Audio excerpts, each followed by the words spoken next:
أعوذ بالله من الشيطان الرجيم. بسم الله الرحمن الرحيم.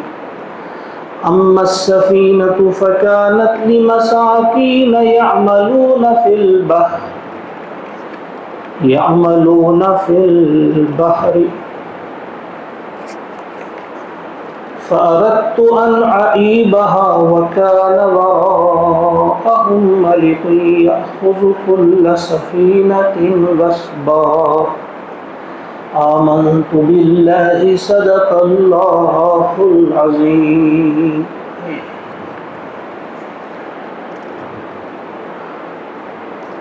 سورۃ الکہف آیت نمبر 79 آپ کے سامنے پڑھی گئی. انشاءاللہ 4 یا 5 آیات کا ہم مطالعہ اس وقت کریں گے. اللہ سے دعا ہے کہ وہ ہمیں ٹھیک طرح سے ان آیات کو سمجھنے اور ان پر عمل کرنے کی توفیق عطا فرمائے.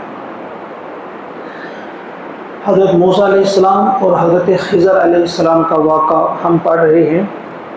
یہ وہ مقام ہے، وہاں پہنچے ہم جہاں حضرت خضر علیہ السلام موسیٰ علیہ السلام سے کہتے ہیں ھذا فراق بینی و بینک، کہ یہ اب جدائی کا وقت آ گیا میرے اور آپ کے بیچ.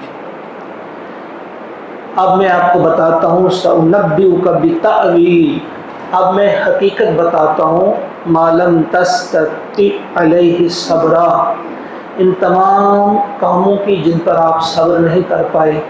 اب ان کی میں اصل حقیقت آپ کو بتاتا ہوں. گویا جو 3 واقعات کا تذکرہ ہوا، اب ان کی حقیقت، ان کی تعویل ہمارے سامنے بیان فرما رہے ہیں حضرت خضر علیہ السلام. پہلی چیز اما السفینہ، جہاں تک معاملہ ہے کشتی کا، فکانت، سو وہ تھی، لمساکین، کچھ مسکینوں کی، کچھ غریبوں کی، یعملون فی البحر، جو محنت مزدوری کرتے تھے دریا میں. کچھ مفسرین نے لکھا یہ یتیم تھے. ان کی تعداد بھی بتائی، کچھ لوگوں نے 8، لیکن اس کے معاملے میں زیادہ صحیح کوئی روایت تو ہے نہیں. کتنے تھے؟ وہ تھے یتیم یا مسکین تھے. یہاں جو الفاظ استعمال میں بہت غریب تھے وہ، اور وہ مزدوری پیشہ لوگ تھے. وہ کشتی کے ذریعے لوگوں کو پار کرواتے تھے اور ان کی وہ محنت مزدوری وہاں ہوتی تھی. یعملون فی البحر، فأردت، پس میں نے ارادہ کیا، ان اعیبہا، کہ میں اسے عیبدار کر دوں. ان اعیبہا، کہ میں اسے عیبدار کر دوں. اس لیے اس میں وہ شگاف ڈالا انہوں نے، یا وہ چھید کیا، تھوڑا سا ایک تختہ اس کو پھاڑ ڈالا. وَكَانَ وَرَاءَهُمْ، اور تھا ان کے آگے، وراء پیچھے کے لیے جو لفظ استعمال ہوتا ہے آگے کے لیے بھی، ان کے آگے تھا ملک، ایک بادشاہ. اس کا نام بھی کچھ مفسرین نے لکھا ہے لیکن وہ زیادہ مستند نہیں ہے. ملک، ایک بادشاہ تھا، یأخذ، جو پکڑتا تھا، کل سفینۃ، تمام کشتیوں کو، غصبا، زبردستی، یعنی کشتیوں پر وہ قبضہ جماتا تھا. اسے کس چیز کے لیے ضرورت تھی تو جس کشتی کو بھی وہ بے عیب پاتا، ٹھیک پاتا، اس پر وہ زبردستی قبضہ کر لیتا تھا. تو گویا پہلی چیز جو بتا دی، اس کی وجہ یہ تھی کہ میں نے اس کو تھوڑا سا عیبدار بنا دیا تاکہ بادشاہ جب اسے دیکھے تو اسے عیبدار سمجھ کر چھوڑ دے، اور یہ جو غریب بچے ہیں، غریب یتیم بچے جو ہیں، ان کا روزگار جو ہے ان سے چھن نہ جائے، اس لیے اس کو عیبدار کر دیا گیا. تو یہ پہلے کشتی کی بات.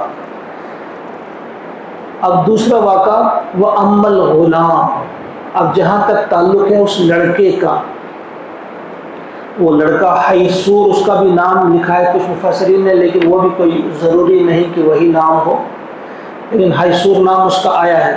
جہاں تک تعلق ہے اس لڑکے کا، فکان ابواہ، تو تھے ان کے اس کے والدین، ابواہ یعنی ماں باپ، مؤمنین، وہ دونوں مومن تھے، ایمان والے تھے.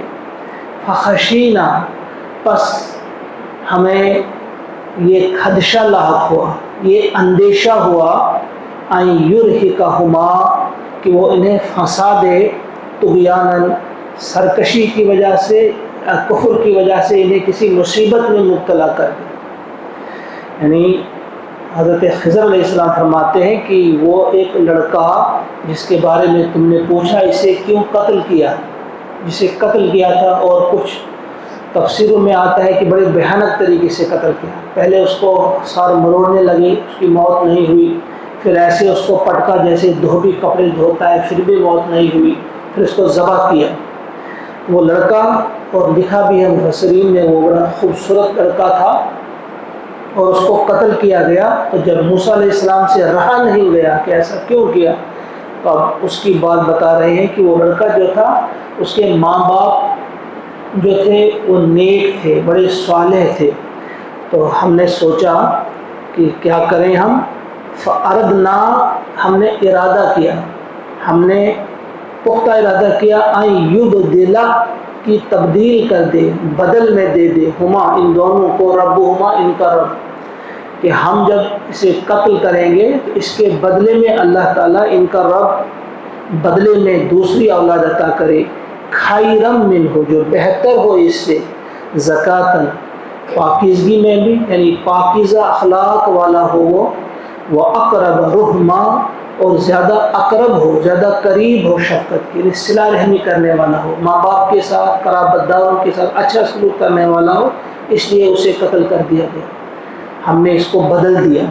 فَأَرَدْنَا أَن يُبْدِلَهُمَا رَبُّهُمَا خَيْرًا مِّنْهُ، جو بہتر ہو پہلی اولاد سے، یعنی اس وقت انہیں دکھ لگے گا کہ ان کی اولاد جو ہے قتل ہوئی، لیکن اس کے بدلے میں انہیں دونوں، پھر کچھ مفسرین نے لکھا ہے انہیں ایک لڑکی ملی اس کے بعد، جس لڑکی کا نکاح ہوا ایک نبی کے ساتھ، اور پھر ان کی اولاد میں بھی ایک نبی آیا، یعنی اس سے بہت افضل اور اس سے بڑھیا اولاد اللہ تعالیٰ نے پھر انہیں عطا کی، یہ کچھ مفسرین نے لکھا ہے۔ تو یہ دوسرا واقعہ تھا کہ کیوں اس لڑکے کو قتل کیا گیا۔ اب تیسرا واقعہ ہے وَأَمَّا الْجِدَارُ، جہاں تک تعلق ہے جدار، دیوار، جس دیوار کو حضرت خضر علیہ السلام نے سیدھا کر دیا، جو کہ گرا چاہتی تھی، گرنے ہی والی تھی، اسے سیدھا کر دیا، اور پوچھا تھا موسیٰ علیہ السلام نے کہ یہ بستی والے جو ہیں انہوں نے ہمیں مانگ کر بھی کھانا نہیں دیا، ہم بھوکے تھے، مانگ کر بھی کھانا نہیں دیا، اور آپ ان کی دیوار ٹھیک کر رہے ہو۔ پھر آپ دیوار ٹھیک کرنی ہی تھی تو کم سے کم ان سے کچھ معاوضہ لیتے، کچھ کھانا ہی ان سے مانگتے اس کے عوض، تو آپ نے ایسا بھی نہیں کیا۔ تو جواب ملا کہ سنو حقیقت کیا ہے، وہ عمل جدار، جہاں تک تعلق ہے دیوار کا، فکانا، تو یہ ہے لغلامین، دو بچوں کی، یتیمین، یتیم، جو دو یتیم بچوں کا یہ گھر ہے، انہی کی یہ دیوار ہے، فی المدینتی، شہر میں۔ ابھی اس سے پہلے اس کے لیے جو لفظ استعمال ہوا قریہ استعمال ہوا، قریہ عام طور گاؤں کے لیے استعمال ہوتا ہے، اب یہاں مدینہ استعمال ہوا، اس سے ایک بات واضح ہو گئی کہ قریہ بھی اور مدینہ بھی شہر کے لیے بھی استعمال ہوتا ہے لفظ قریہ۔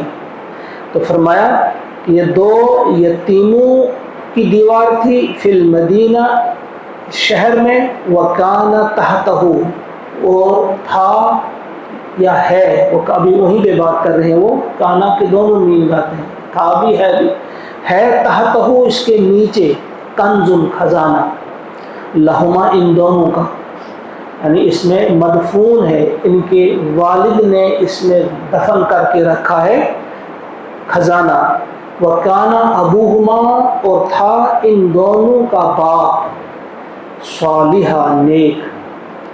کہا یہ جو دیوار ہے اس کے نیچے دفن کر کے رکھا ہے ان کے والد نے خزانہ، اور ان کا باپ جو تھا بڑا نیک تھا۔ فَأَرَادَ رَبُّكَ، ارادہ کیا تیرے رب نے، أَن يَبْلُغَا أَشُدَّهُمَا، کہ جب یہ دونوں جوانی کو پہنچے، جب یہ دونوں بالغ ہو جائیں، اپنی جوانی کو پہنچے، وَيَسْتَخْرِجَا، تو یہ نکال لیں، یہ دونوں نکال لیں، كَنْزَهُمَا، اپنا خزانہ، رحمتاً من ربک، یہ تیرے رب کی رحمت سے ہے، یہ سب کچھ تیرے رب کی رحمت ہے۔ اب یہاں بھی اندازہ کریں آپ، یہ جو خزانہ وہاں رکھا ہوا تھا کیا تھا؟ مفسرین نے لکھا یہ سونے کی تختیاں تھیں، اور سونے کی جو تختیاں تھیں ان میں لکھے ہوئے تھے کچھ جملے، جیسے انہوں نے لکھا ہے کہ تعجب ہے اس شخص پہ، اس پہ لکھا تھا تعجب ہے اس شخص پہ جو موت کا یقین رکھتے ہوئے غفلت میں پڑا ہوا ہے۔ دوسرا جملہ تعجب ہے اس شخص پہ جو جہنم کے عذابوں کا ماننے والا ہے پھر بھی ہنسی کھیل میں مشغول ہے۔ پھر ایک اور جملہ تھا، اور اس کے بعد چوتھا جملہ جو اس پہ لکھا ہوا ہے وہ تھا لا الہ الا اللہ محمد الرسول اللہ صلی اللہ علیہ وسلم۔ اور تھے یہ سونے کی تختیاں، تو یہ اس اعتبار سے بڑی دولت تھی، اور پھر ان میں بڑی قیمتی باتیں بھی لکھی ہوئی تھی۔ تو یہ وہاں رکھا تھا ان کے ابا نے۔ کچھ مفسرین کا ماننا ہے کہ یہ ان کا باپ نہیں تھا بلکہ 7ویں نسل میں ان کا جد تھا، انہوں نے رکھا تھا وہاں پہ۔ تو یہاں ایک بڑا اہم نقطہ نکلتا ہے، یہ ہم سب کو یاد رکھنا چاہیے کہ جو کوئی شخص بھی اللہ کی رضا کے لیے جو نیک کام کرتا ہے اس کا اثر آگے کئی نسلوں تک چلتا ہے۔ یعنی وہ شخص نیک تھا، چاہے وہ اس کا باپ تھا یا دادا تھا یا پردادا تھا، کیا تھا، اس نے ایک نیک کام کیا تھا۔ یہاں تو واضح ہے کہ اس وجہ سے اللہ تعالیٰ نے چاہا کہ ان کی یہ دولت، ان کا یہ خزانہ ضائع نہ ہو، ان بچوں کو وہ ملے، اس وجہ سے کہ ان کا باپ نیک تھا یا ان کا دادا نیک تھا۔ تو اس لحاظ سے ہم سب کو سوچنا چاہیے کہ آخرت میں تو نیکی کا ہمیں ملے گا ہی صلہ، اس میں شک نہیں، لیکن دنیا میں بھی جو نیکی کا صلہ ہے وہ مل جاتا ہے، دنیا میں بھی یہ ضائع نہیں ہوتی۔ فرمایا وَكَانَ أَبُوهُمَا صَالِحًا، اور تھا ان دونوں کے ابو جو تھے، ان کا باپ جو تھا وہ صالح نیک تھا۔ فَأَرَادَ رَبُّكَ أَن يَبْلُغَا أَشُدَّهُمَا وَيَسْتَخْرِجَا كَنزَهُمَا رَحْمَةً مِّن رَّبِّكَ، یہ مہربانی ہے مِّن رَّبِّكَ، تیرے رب کی، وَمَا فَعَلْتُهُ عَنْ أَمْرِي، اور میں نے نہیں کیا یہ سب اپنے ارادے سے، ان امری، اپنے ارادے سے، اپنی مرضی سے، یعنی میری من مانی نہیں تھی، میں نے اپنے ارادے سے نہیں کیا، بلکہ یہ کیا تھا، یہ سب میرے رب کا حکم تھا، یہ میرے رب کی مرضی تھی۔ ذالک تأویل، تو یہ ہے حقیقت، یہ ہے تعویل، یہ ہے تعبیر، ما لم تستطع، اس چیز کی ما لم تستطع، جس پر آپ صبر نہ کر سکے، علیہ صبرا، اس پر صبر، یعنی جن باتوں پر، جن واقعات پہ آپ صبر نہ کر سکے ان کی تعویل یہ ہے۔ ابھی اس سے پہلے ہم نے پڑھا تھا تستطیع، اور یہاں پڑھا تستطیع، یہ عربی قاعدہ ہے، یہ عربی کا جب ثقیل کوئی کام ہو اس کے سامنے اس کے لیے ثقیل الفاظ استعمال ہوتے ہیں۔ اب پہلے جو تھی موسیٰ علیہ السلام کا وہ شوق اور محنت تھی، جو ان کے بار بار سوال کر رہے تھے، ساتھ ساتھ چل رہے تھے، دیکھ رہے تھے کیا ہو رہا ہے، تو اس وقت لفظ جو استعمال کیا اللہ تعالیٰ نے تستطیع، اس میں زیادہ حروف ہیں، اور اب چونکہ اس میں اس کے برعکس ہے، اب وہ محنت وہ شوق نہیں، اب سیدھا سادہ ان کو اس کی تعویل بتانی ہے۔ یہاں تستطیع لفظ استعمال نہیں کیا بلکہ تستطیع، حروف کم اس میں ہے، پر یہ ایک الگ چیز ہے، سیکھنے کی چیزیں یہ ہمیں ذہن میں رکھنی ہے۔ معلم تستطع علیہ الصبر، یہ یہاں پہ حضرت موسیٰ علیہ السلام اور حضرت خضر علیہ السلام کا واقعہ مکمل ہوتا ہے۔ حضرت خضر علیہ السلام کے بارے میں پھر یاد رکھیے، پہلے بھی ہم نے کہا کہ اس بارے میں جو بہت ساری باتیں آئی ہیں، یہ فلاں کے بھتیجے تھے، پھر فلاں جگہ انہوں نے آب حیات پیا تھا، یہ انسان تھے اس لیے اتنی لمبی عمر پائی ہے، اب بھی ہیں، وغیرہ وغیرہ۔ لیکن جو زیادہ تر جس بات پہ زیادہ دل کو لگتی ہوئی بات ہے کہ یہ انسان نہیں تھے۔ اگر یہ نبی نہیں ہے، نبی کیوں نہیں ہے یہ؟ کیونکہ ایک جگہ اللہ تعالیٰ نے اسی میں جب یہ آپس میں بات کر رہے تھے تو اس وقت کہا تھا خضر علیہ السلام نے موسیٰ علیہ السلام سے کہ جو علم میرے پاس ہے وہ آپ کے پاس نہیں، اور جو آپ کے پاس ہے وہ میرے پاس نہیں۔ نبی جو کا علم ہوتا ہے وہ تو سیم ہر ایک کے پاس ہوتا ہے. اگر نبی ہوتے تو پھر یہ بات نہیں کہی جاتی جو آپ کے پاس علم ہے میرے پاس نہیں ہوا. نبی بھی نہیں ہے یہ. پھر کچھ لوگوں کا ماننا ہے یہ ولی ہے. تو ایک ولی کیسے کر سکتا ہے الہام کی بنیاد پہ یا خواب کی بنیاد پہ ایسے کام کہ ایک شخص کو قتل کیا جاتا ہے, ابھی اس سے کوئی جرم ثابت نہیں, وہ انسان نہیں کر سکتا. انسان کے اختیار میں یہ بات ہی نہیں ہے کہ وہ کسی کو قتل کر دے. لہذا نہ وہ نبی ہو سکتا ہے نہ وہ ولی ہو سکتا ہے, وہ انسان نہیں ہو سکتا ہے. پھر ایک ہی چیز رہ جاتی ہے جس پہ انسان سوچ سکتا ہے کہ وہ ایک ہی چیز ہے کہ وہ فرشتہ ہوگا یا پھر اللہ کی اور کوئی مخلوق ہوگی جس سے اللہ تعالیٰ کام لیتا ہے. اس قسم کے کام یہ تقوینی امور ہوتے ہیں, اس قسم کے کام لیتا ہے اللہ تعالیٰ. یا فرشتہ ہوگا یا کوئی اور مخلوق ہوگی, انسان نہیں ہو سکتا. تو اس قسم کے جو بہت سارے وہ افسانے آئے ہیں وہ تو افسانے ہی, ان کی کوئی سند نہیں ہے. تو یہاں تک آج ہم نے مکمل کیا, رکوع یہاں پہ مکمل ہوا. اب کل انشاءاللہ یا جس وقت بھی کلاس ہوگی اب دوسرا جو ہے ذی القرنین کا قصہ آئے گا, وہ پڑھیں گے اس وقت. اللہ تعالیٰ سے دعا ہے کہ وہ ہم سب کو توفیق عطا فرمائے. اس قصے میں بہت سارے اسباق ہمارے لیے, پہلے بھی کہا میں نے, موسیٰ علیہ السلام علم کی ایسی طلب اور تلاش کہ وہ ساتھ ساتھ چلے, سب کچھ چھوڑ کر چلے جب پتہ چلا کہ مجھ سے زیادہ جاننے والا کوئی ہے. علم سیکھنا کتنا اہم ہے. دوسری چیز, جب مچھلی بھول گئے, وہ آگے چلے گئے, یاد آ گئی کھانا لاؤ, کہا اوہو میں تو پیچھے بھول گیا. اس وقت موسیٰ علیہ السلام نے ان کو جھڑکا نہیں. اس میں بڑا سبق ہے ہمارے لیے کہ ہم جو ہمارے ہاں خادم ہوتے ہیں ہم ان کو بہت زیادہ جھڑکتے ہیں. یہ انتہائی غیر شریفانہ, یہ انتہائی ہم کہیں گے ایک قسم کا ظلم ہے یہ, ان کو جھڑکنا. موسیٰ علیہ السلام نے نہیں جھڑکا, کہا اچھا وہ بھول گئے تو چلو واپس, اسی جگہ کی تو تلاش تھی. ان کے ساتھ زیادتی نہیں کی گئی, اور اس لیے ہمیں سکھایا گیا ہے. ایک صحابی نے پوچھا پیارے نبی صلی اللہ علیہ وسلم سے کہ میرا جو خادم ہے, وہ میرے کچھ خادم ہیں, غلام تھے وہ بہت زیادہ غلطیاں کرتے ہیں, میں کیا کروں؟ کہا ان کو معاف کرو. کہا پھر غلطی کرے, کہا پھر معاف کرو. کہا پھر غلطیاں کریں تو کہا پھر معاف کرو. کہا کتنی بار معاف کرو؟ تو آپ نے فرمایا جتنی بار تم چاہتے ہو کہ تمہارا رب تمہیں معاف کرے اتنی بار تم انہیں معاف کرو. تو یہاں اس بات کا ہمیں دھیان دینا چاہیے. ہم معمولی غلطیوں پر اتنا ٹوکتے ہیں بلکہ مارتے بھی ہیں اور حد سے زیادہ کام بھی لیتے ہیں. پھر کبھی رات کو کبھی کوئی کسی وقت بھاگ جاتا ہے, پھر مصیبت آ جاتی ہے لیکن نہ آئے, لیکن اللہ کے ہاں تو پکڑ ہوگی. اسی طرح سے ایک اور صحابی نے آپ سے پوچھا غلام کے بارے میں کہ وہ میری ناپسندیدگی کے کام کرتا ہے تو میں اسے سزا دیتا ہوں, کیا یہ میں ٹھیک کرتا ہوں, ایسا کروں یا نہ کروں؟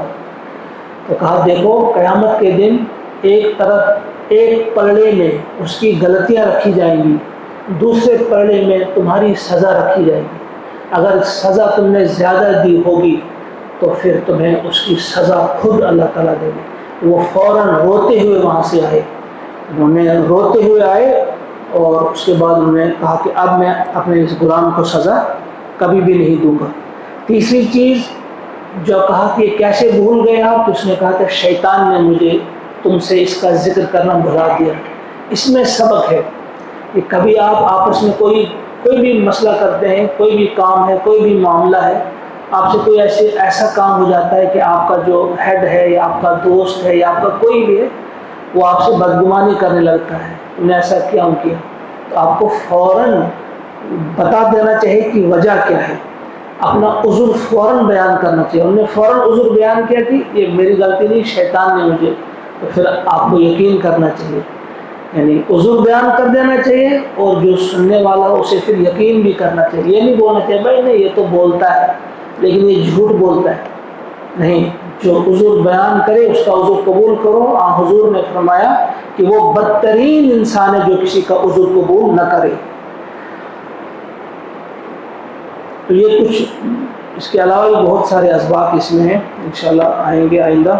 تو اللہ تعالیٰ سے دعا ہے کہ وہ ہم سب کو توفیق عطا فرمائے کہ ہم قرآن مقدس کی ان آیات سے سبق حاصل کر کے اپنی زندگیوں میں کچھ تبدیلی لائیں، ہمارے اخلاق میں تبدیلی آئے، ہمارے اٹھنے بیٹھنے میں تبدیلی آئے، ہمارے جو مشغولیات ہیں صبح سے شام تک جن کاموں میں ہم مصروف رہتے ہیں، مشغول رہتے ہیں، کچھ تبدیلی تو آئے، کچھ اللہ کی پسندیدگی کے کام بھی تو کیے جائیں، کچھ ایسے کام بھی کیے جائیں کہ ایسا لگے، فرشتے محسوس کریں، لوگ محسوس کریں کہ انہیں قرآن کے ساتھ کوئی خاص لگاؤ، یہ قرآن کے سپاہی ہیں، یہ قرآن کے پیچھے پیچھے چلنے والے لوگ ہیں۔